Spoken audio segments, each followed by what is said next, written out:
ngaturaken agunging pamatur nuwun ingkang tanpa winates dumateng Mbak Yu Putri ingkang tansah sampun kepareng kasuduing penggalih nggih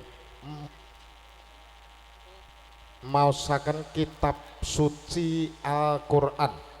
Mugi-mugi kanthi waosan kitab suci kala wau dadosaken amal kesaenan tumrap panjenengan lumebering sagung adilenggah ingkang kepareng rawuh. Kados-kados sampun kepareng ginelak rata ning adicara dumateng sedaya rekan-rekan utawi kadang-kadang saking RNW utawi Rina Wedding kepareng meratitesaken menggah wedaring sungkeman kerobongan jangkep mangkono yen cinandra kadya kabiwado ungeling solawat saking liwaul Thomas nutupir Liwaul Habib Jamiah Sholawatan Al Banjari saking Ngawi Timur. Monggo Kang Mas kinarya gending pangiring.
satuhu ngaturaken sungkem pangabektos kula Bapa. Iya tele wis tak tampa sungkem pangabektimu ya Nduk Cah Ayu. Ora liwat pujo pangestune wong tuwa wae tampan ana ya tole. Satuhu muni dawuh panjenengan Bapa.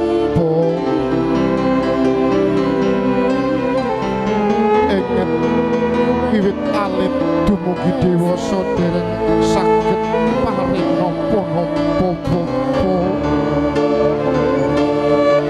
Kawistara pinanganten sarimbit enget duk nalika ibu ingkang kinarya papaning yoga brata Nawa Candra Dosa Arif. Arsa sumungkem dumateng Bapa Komarudin putra Ibu Sriningsih anenggih Abagus Nanda liwah Ahayu Rahmah pangudas paradya ingkang sampun kepareng kawijining desa tak jarwani yo Cah Bagus ana tritrapsilane perkara kang kudu kok tindakake ning bebrayane agung ya Cah Bagus. Injih Bapa sing angka sepisan ngabekti marang wong tuwa lan maratuamu ya Tole. Wondene sing angka ping 7 ngabekti marang Gustimu lumantar agama sing kok rasuk ya Tole. Dene tritrapsilane jangkeping atur ngabekti marang nusa bangsa lan agamamu ya Cah Bagus. Injih Bapa mugi dawuh panjenengan dadosaken pepajar lampah kula wonten madyaning bebrayan agung Bapa. Iya ya Tole Cah Bagus, duga-duga digawa ya Tole, ngati-ngati aja nganti kongsi keri. Injih Bapa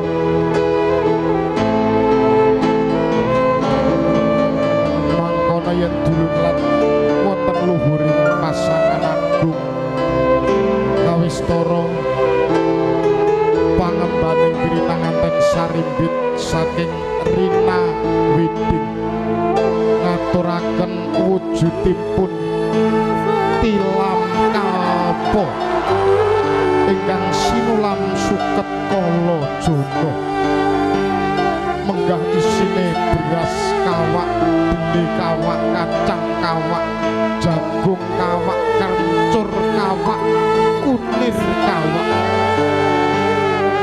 kacampuran narto recah erik mangkono kacu wujudipun kacu bumboyo sampun kepareng dipun asta hanggih panjenenganipun Abagus Nanda sigro kasutak wonten pangkepipun Ahayu Rahmah mangkono werdi kang sampun pareng jinanti bilih Abagus Nanda ingkang arsa aparing rejeki dadi ingkang singlar saking paugeраning negari lan agami sok glogok datan wonten ingkang kasingit-singitaken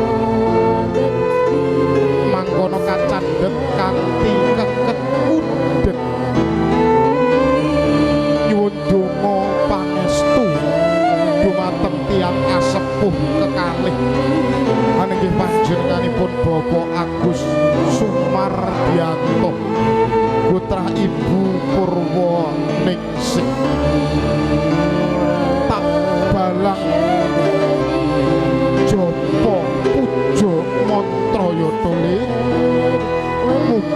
uga sembodo kang sinedya Basuki kang kaesti rahayu kang sami tinemu sugeng yotole kang tanpa pambek satu ngasta dawuh panjenengan Kanjeng Rama kawistara pinanganten sarimbit sampun kepareng lenggah wonten papan sekawit tanggaping sasmita ibu emban kepemiko kepareng ngaturaken wujudipun daharan buka jenar buka jenar wis hangaran sinongsongan janur kuning minangka pepetetaning agesang aninggih mengku pralampita mugi pinanganten sarimbit ingkang arsa lelumban wonten madyaning bebrayan agung tansah mat sinamadan tansah tresna tresnanan nadyan mranggulangi kawontenan ingkang satuhu maneka warna wonten madyaning bebrayan agung mugi tansah manunggalaken cipta rasa karsa miwah karyane kawistara hanenggih Abagus Nanda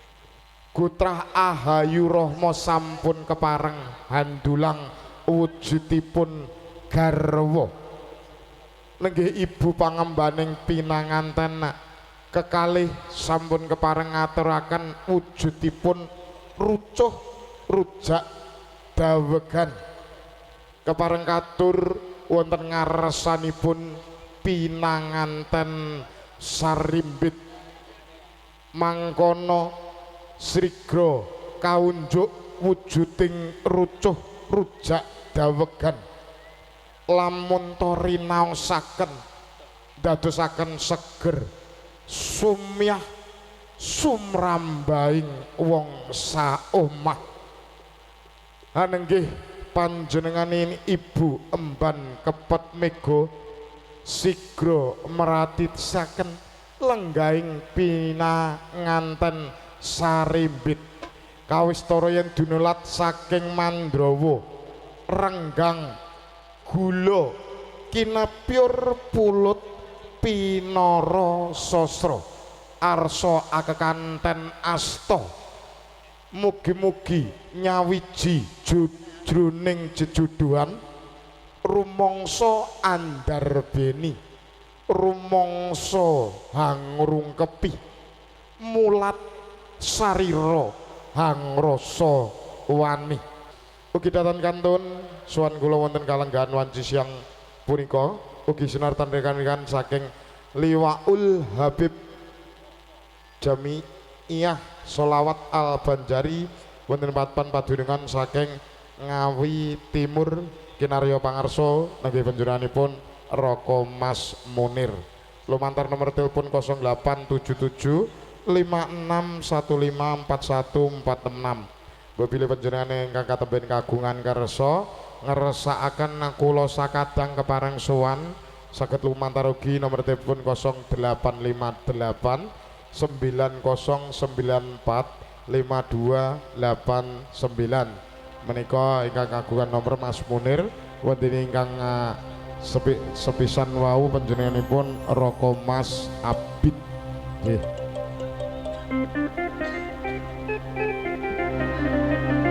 Yen yo sak solawat ae sing menak pangapunten kepareng ngambali atur mohon izin kami sampaikan kepada segenap kru pangombyong panglereh penganten pria dari Desa Dumblengan Pintu Ngawi dimohon sekedar untuk foto keluarga karena keterbatasan waktu mengingat dawuh dari para ulama maupun kiai tidak boleh melampaui duhur karena itu acara kami buat serapat mungkin Kami mohon segenap keluarga besar dari Desa Dumplengan Pitungawi mohon berkenan untuk menuju pelaminan, sekedar diargumentasi sebagai kenang-kenangan atau foto keluarga.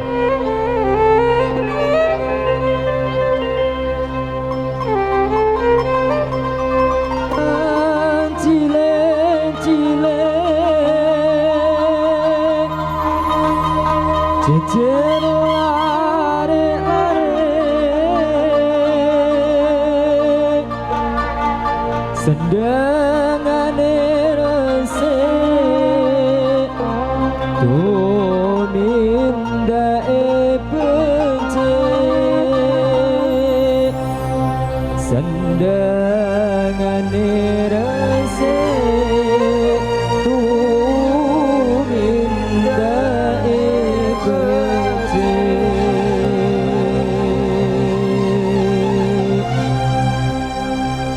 صلي وسلم دائما على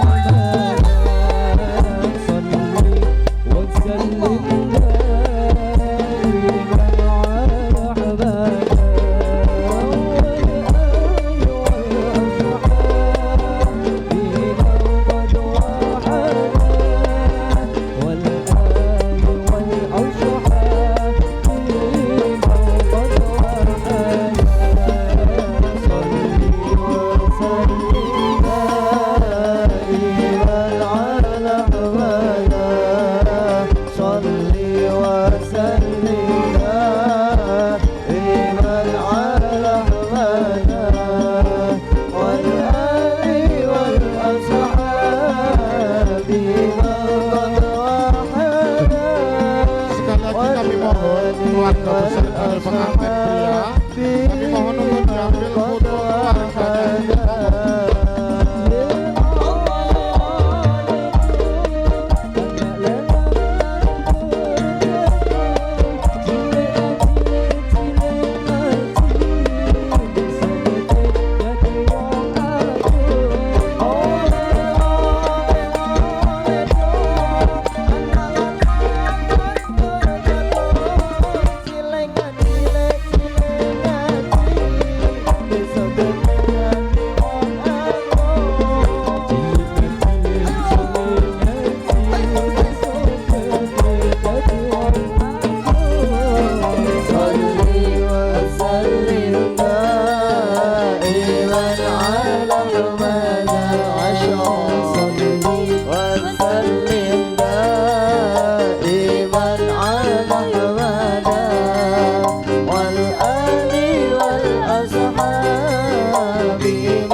Ngaturaken sopan wuning kang tanpa winantos kunjuk sedaya kadang-kadang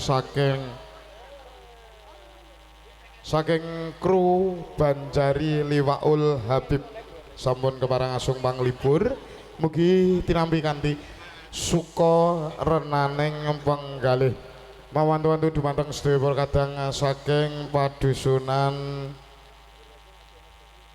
Dumplengan mijil saking Kecamatan Pintu Kasudueng Penggalih monggo kasuwun kanthi sanget saged foto keluarga paripurna meniki saderengipun dipun lajengaken adicara kirap sautawis pinanganten tasih kepareng lenggahan wonten sasana Panjangga Mulya pramila menika awit saking winantosing wedal mawantu-wantu kunjuk dumateng sedaya kewala wabil khusus dumateng pangombyong panglereh pinanganten kakung kasuwun saged nggih hangestreni lambaipun foto keluarga mawantu-wantu kepareng ambali atur awit saking winantosing medal mangke paripurna foto keluarga kalajengaken adicara kirap sambutan pindho kirap balik ndonga kondur ngaten nggih Bu gak krungu kirap sambutan ping kalih donga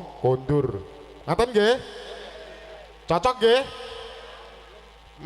nyuwun cepet napa nyuwun dangu gak krungu aku sing kompak cepet napa dangu kene cepet kono dangu sedengane lek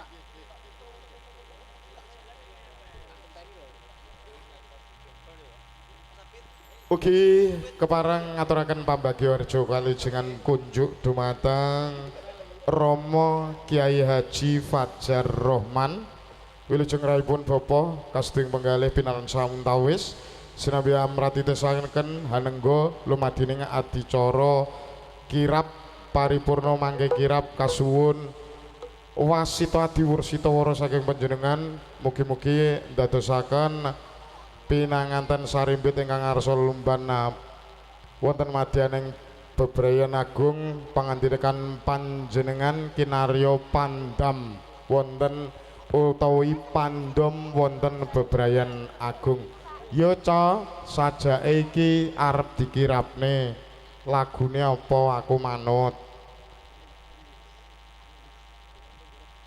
dumateng sedaya kru Banjari Liwaul Habib keparang murwakani hanggih wedharipun adicara kirap mangkono kabiwadya sedaya para kadang-kadang ingkang sampun kepareng asung panglipur ya Cak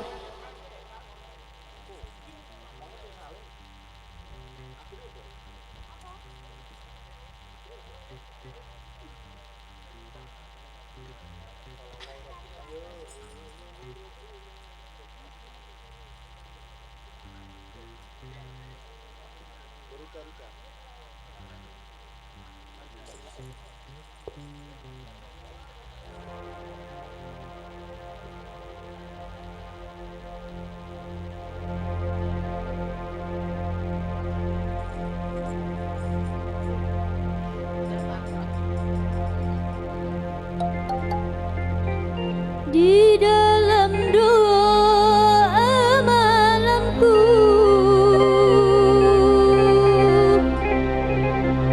aku mohon pada Allah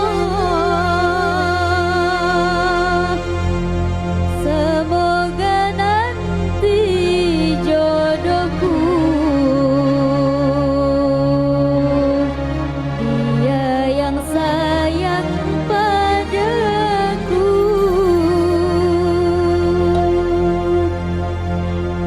soal miskin atau kaya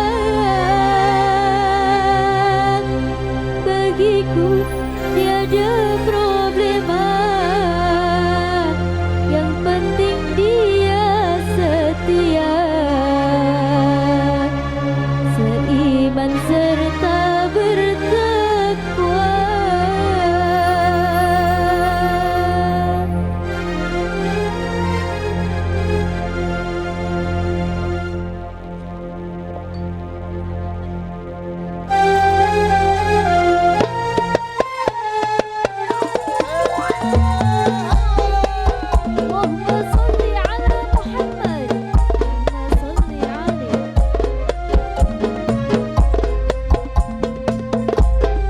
Untuk rekan-rekan dari NNW, mohon segera mempersiapkan diri. Sesaat lagi jalannya akhirat kita mulai.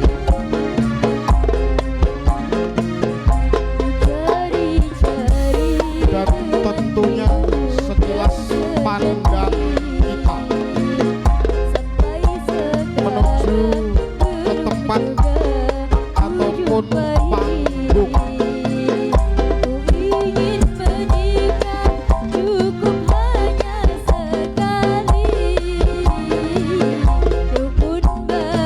Mohon berkenan sekali lagi menghadap rekan-rekan kru RNW.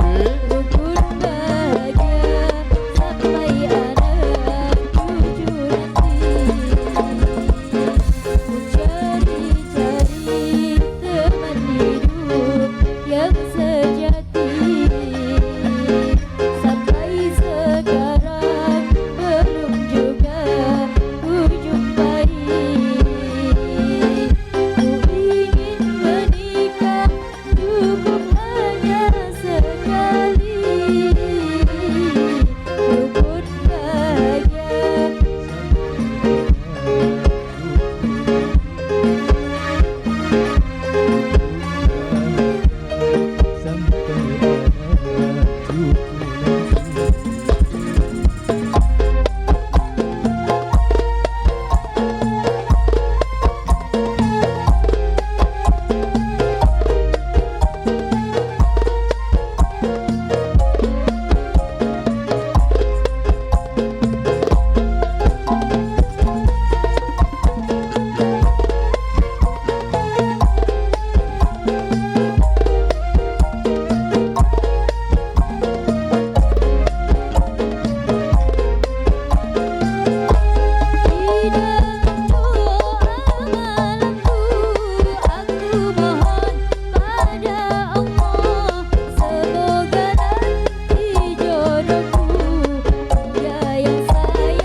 terima kasih rasanya pantas kita haturkan kepada kru Sholawat Liwaul Habib yang tentunya telah membuat suasana menjadi cair, suasana menjadi terhibur.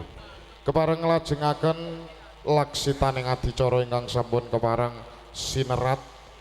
Nggih wujudipun tanggap wacana. Ki apa to Lek? Buanter. Tanggap wacana ngiras pantes amasahaken wujute Sekar Cempaka Mulya Sasli. Kunjuk dumateng ingkang hamengku gati pramila menika tetungga ingkang sampun kepareng piji nggih panjenenganipun Bapa Demang Suwarno kinarya Demang wonten ing padusunan Dumplengan Pitu Ngawi ingkang sampun kepareng minangka punjering reh pranatan utawi kapradatan wonten ing padusunan Dumplengan kasun kanthi sanget jengkar saking madyaning palenggahan linggar saperlu ngaturaken menggah ujuping gati gegebenganing raos kerenteking batos ingkang dipun antu-antu sabda pangandika saking panjenengan. Nuwun wonten keparenganipun Bapak Demang Suwarno. Lenggahipun dateng pundi Bapak? Sakwanci-wanci mengke Bapak Suwarno wedhar sabda pangandika wonten keparengipun Bapak Komarudin Gutrah Ibu Sri Ningsih kepareng linggarugi saking palenggahan Hambinayangkari Bapak Suwarno ingkang arsa wedhar sabda pangandika. Monggo Bapak Demang kula aturi nggih wonten mriku. Bismillahirrahmanirrahim. Assalamualaikum warahmatullahi wabarakatuh. Waalaikumsalam warahmatullahi wabarakatuh. Alhamdulillah. Alhamdulillahirabbil alamin. Wa bihi nasta'inu ala umuri dunya waddin. Asyhadu an la ilaha illallah wa asyhadu anna Muhammadar Rasulullah. Allahumma sholli ala sayyidina Muhammad wa ala ali sayyidina Muhammad. Rabbi shrah li sadri wa yassir li amri wahlul 'uqdatam min lisani yafqahu qawli. La qaula wa la quwwata illa billahil azim. Amma ba'du. Kepareng matur unjuk dumateng pepundhen sesepuh pini sepuh ingkang hanggung mastuti dumateng pepoyaning kautaman ingkang sampun pono ing pamawas lebda ing pitutur ingkang pantes pinundi dumateng para alim ulama Romo Yai Ibu Nyai Romo Haji Ibu Hajah santriwan santriwati ingkang rinten dalu tansah sumanding kitab wahyuning ilahi minangka dados panuntun kiblating panembah ingkang satuhu luhuring budi dumateng para pangembating praja Pak Lurah ngantos dumugi Pak RT ingkang minangka dados pandam ing kawula dasih ingkang pantes kinurmatan dumateng kadang besan panjenenganipun Bapak Agus Sumardianto Dlasan Ibu putrah kalawangsa ingkang tansah kawula hormati sumrambahipun dumateng para tamu kakung mewah putri ingkang manggih bagya mulya saderengipun kula nyuwun pangapunten. Kula cumantaka wonten ing mriki boten kok ateges ngilangi trapsila. Kula ngemban dawuh saking panjenenganipun Bapak Komarudin Dlasan Ibu. Ananging saderengipun kula matur supados purwa madya usana tansah manggih rahayu kawilujengan kalis ing rubeda ndereng sambikala. Langkung rumiyin sumangga tansah kula dherekaken puji syukur wonten ngarsa dalem Allah Subhanahu wa taala. Karanten ing kalenggahan siang punika panjenengan lasan kawula sikpun paringi sehat, dipun paringi nikmat, taufik sarta hidayah sehingga saged rawuh kempal wonten dalempun Bapak Agus Sumardianto kanthi kawontenan kawilujengan. Shalawat sarta salam mugia katetepna dumateng junjungan kita Nabi besar Muhammad Rasulullah sallallahu alaihi wasallam. Ingkang kita ajeng-ajeng kita antu-antu syafaat ugi pitulunganipun wiwit kita wonten ing alam donya ngantos dumugipun benjang wonten ing delahan. Para rawuh kakung mewah putri ingkang sinuba ing pakurmatan. Sepisan Bapak Komarudin lasan Ibu ngaturaken salam taklim kunjuk dumateng Bapak Agus Sumardianto Sakutra kanthi ucapan Assalamualaikum warahmatullahi wabarakatuh. Mugi-mugi kanthi ucapan salam taklim kala wau saged handayani anggenipun Bapak Sumardianto hamengkukati ngentas pitulus netepi darmane ngasepuh ndhaupaken utawi mala kramakaken ingkang putri ingkang sesilih Roro Ayu Eka Nur Rahmawati. Wonten ingkang saklajengipun kula pinangka duta saraya saking panjenenganipun Bapak Komarudin kula pasrahaken Sekar Cempaka Mulya Sasle inggih punika Nak Mas Bagus Eka Nur Nak Mas Deni Nanda Pratama putra utawi jalutanaya saking panjenenganipun Bapak Komarudin lasan Ibu kula pasrahaken dumateng Bapak Agus Sumardianto minangka dados hanjang kepi anggenipun ngrakit Sekar Cempaka Mulya Sarimbit.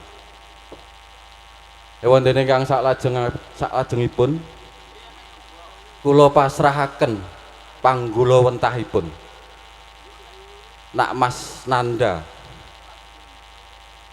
wonten panjenenganipun Bapak Agus Sumardianto mangsa borong anggenipun gula wentah selami Nak Mas Nanda cumondhok wonten ing mriki mugi saged kagula wentah ampun dipun bentenaken ampun dibedakne nggih Pak aja dibedakne senajan ta putra mantu kula suwun dipun rengkuh kadros putranipun piyambak.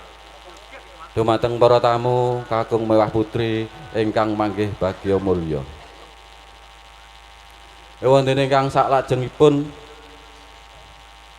kula sak rombongan nganti rombongan kuwatah saking tlatah dusun Singget Desa Dumplengan Kecamatan Pitu Kabupaten Ngawi.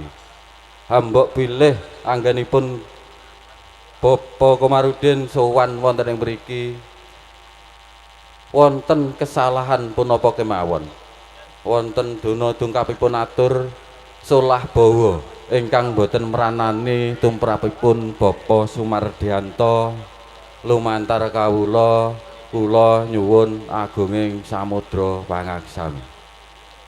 Wonten ingkang saklajengipun mangke sak sampunipun paripurnanipun acara ing pawiwahan mangke kula sak rombongan badhe nyuwun pamit kundur wonten ing tlatah dusun Singget Desa Dumplengan Kecamatan Pitu Kabupaten Ngawi.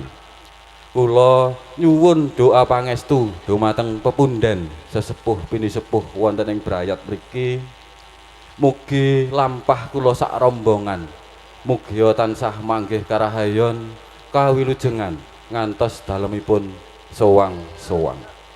Nun nggih ingkang terakhir menika pamundutan pun saking Bapak Komarudin lasan Ibu mangke dinten Minggu Wage tanggal 17 Bapak Sumardianto kasuwun nglarapaken utawi nyowanaken pinanganten kekalih wonten ing tlatah Singget Desa Dumlengan Kecamatan Pitu mangke antawis tabuh sedasa. Menika pamundutanipun Bapak Komarudin, mugi-mugi saged dipun sembadani kalian Bapak Sumardianto. Ambok pilih mangkaten ingkang saged kawula aturaken.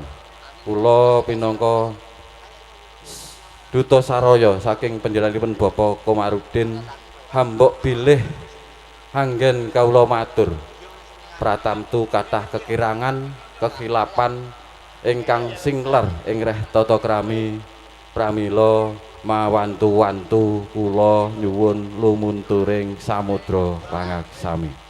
Kanthi panutuping ngatur ing wasana akhiru kalam wa billahi taufiq wal hidayah. Usikum wa nafsi bitaqwallah. Wassalamualaikum warahmatullahi wabarakatuh. Waalaikumsalam warahmatullahi wabarakatuh.